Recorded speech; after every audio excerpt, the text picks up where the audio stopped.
পোস্ত বড়া রেসিপি রান্না করছি। এই রেসিপিটা দেখবেন খেতে খুব সুন্দর হয়।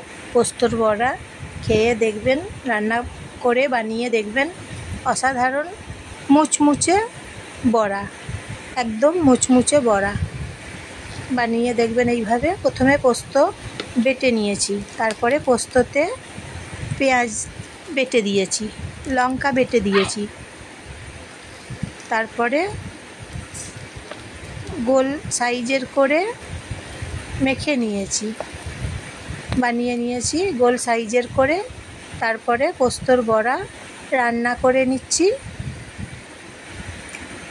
পোস্তর বড়া খেতে দেখবেন খুব সুন্দর লাগে। পেঁয়াজ দিয়েছি ভেতরে, পোস্তর বড়া বানিয়ে নিয়েছি। এইভাবে খুব সুন্দর খেতে হয় পোস্তর বড়া, অসাধারণ।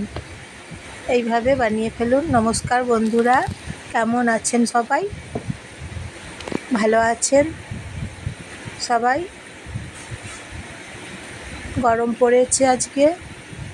পোস্তর বড়া দেখুন তাহলে রান্না করে নিলে